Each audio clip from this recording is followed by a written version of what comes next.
X-Cellerator, break-in procedures, what you'll need, what you need to do, precautions to take, and things of that nature. Alright, so first of all, you're going to need a gallon of fuel. It says in the manual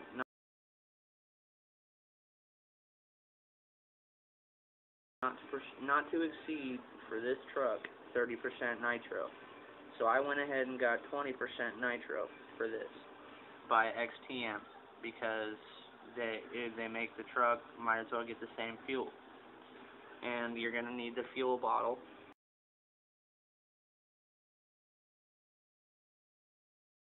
I got mine from Traxxas.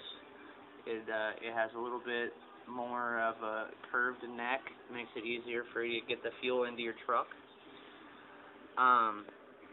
You're going to also need some Q-tips. You're going to need 5/16 socket. In addition to this is what comes with your truck, you're going to need the socket for your glow plug.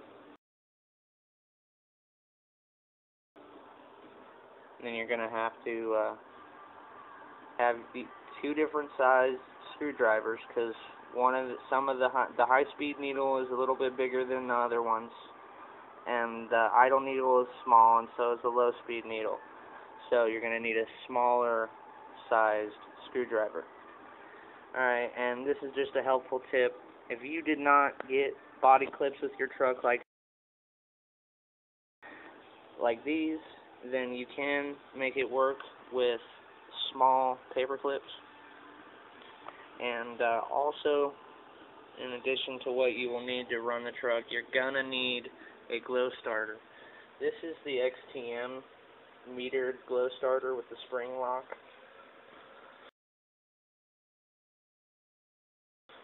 Most starters don't come with this little meter on it.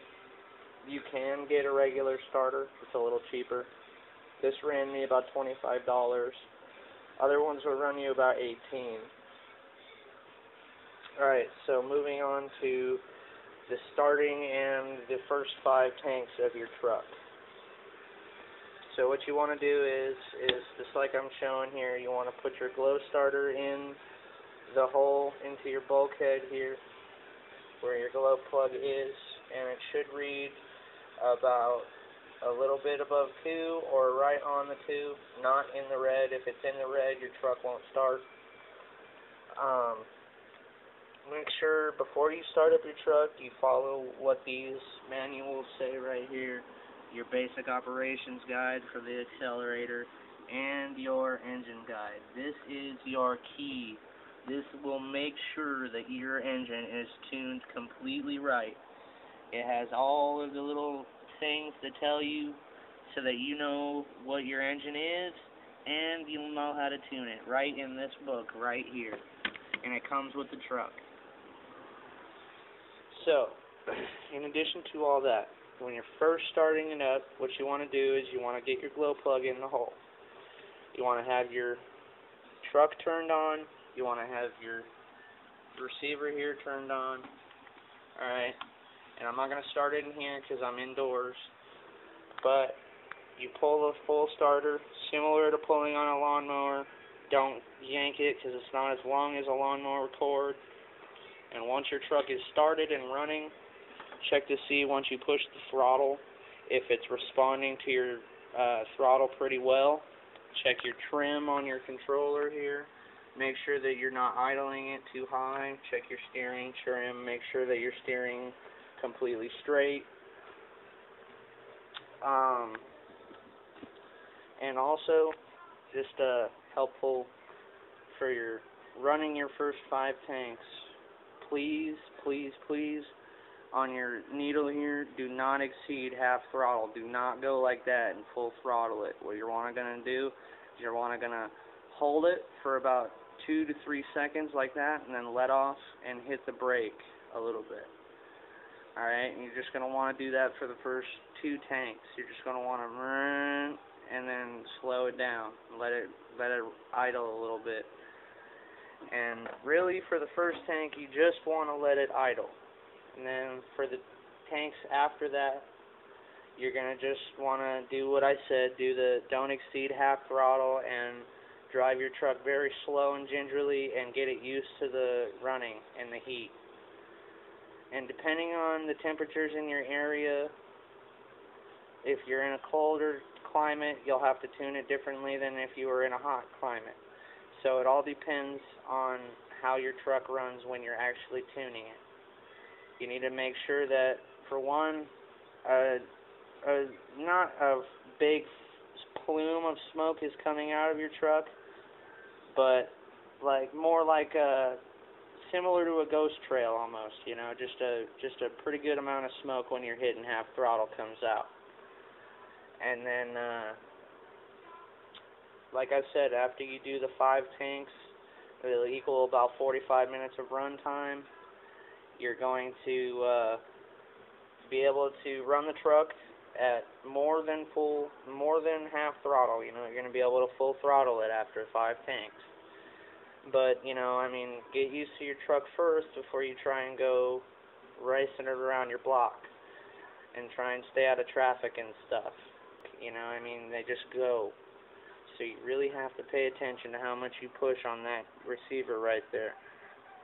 So, like I said, as long as you got those tools right there, your regular tire remover, your Allen wrenches, get yourself an extra glow plug. You're going to want to get that. You're going to want to get your 5/16 socket for your glow plug, unless you want to get that $7 Magnum wrench. And then you got to get some Q-tips to clean out your carburetor. We'll get to that in a second. Your 2 different size screwdrivers here. Make sure if you don't get body clips, you pick them up. They're $3 for 10. And of course, the vital way you start your truck, the glow starter. Make sure you get this. And remember that to get this thing charged, it takes about 6 to 8 hours. So you're not going to be able to run your truck right away, but you can still check the radio and make sure everything steers right.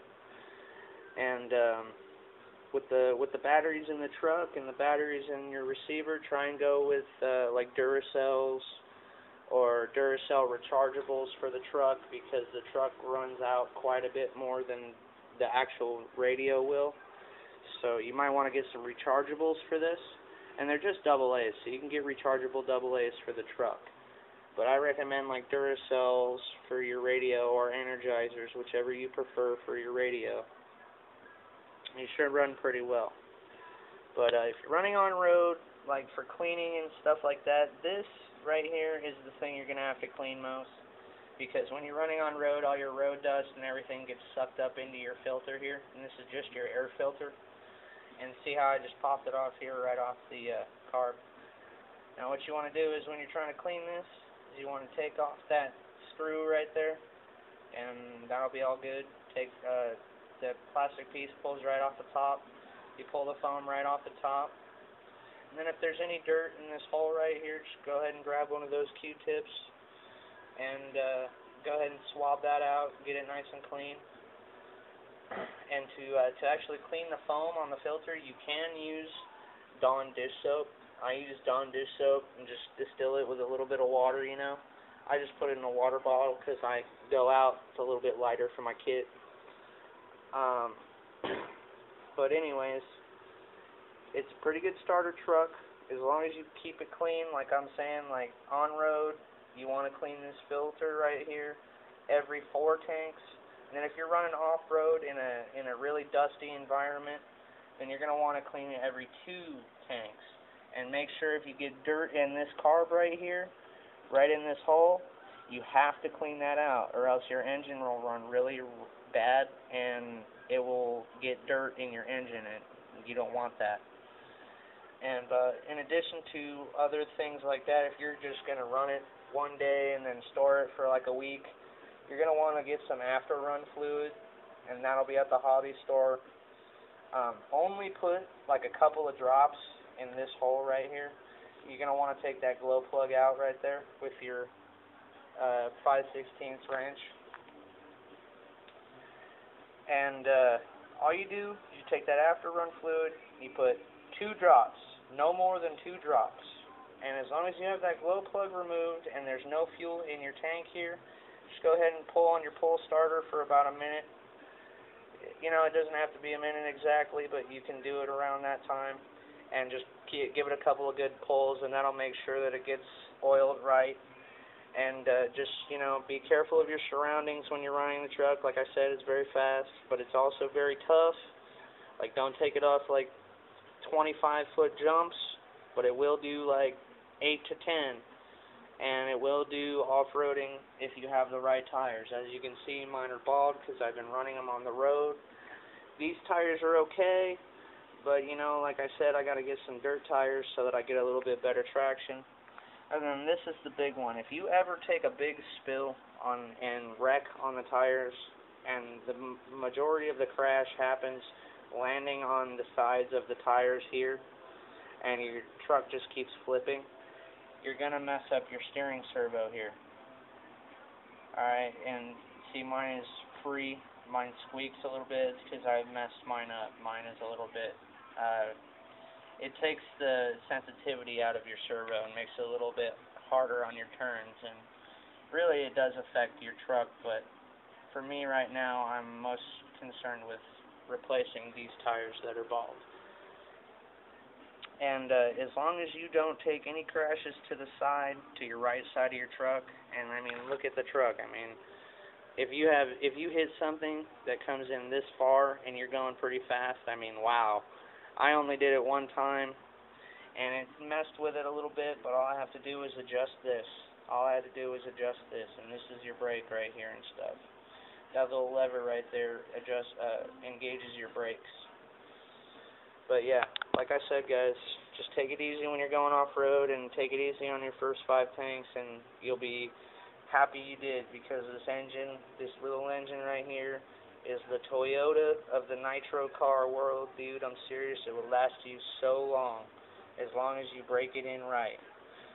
So yeah, like I said, clean it a lot more when you're off-road, and when you're on-road, just make sure you follow the road dust on that, because that thing will be completely black, trust me. And always when you're turning on your truck, make sure you turn on your radio first, not the truck. You want to turn on your radio first, alright? You want to have it on, and then the truck turned on after. And the same thing when you're powering it down. Turn the truck off first. As long as the engine is off, turn the truck off first, and then turn off the receiver right here. Bam. And so, all that, and that's all good, guys. Just do what I said, and your truck will run great. Thanks for watching.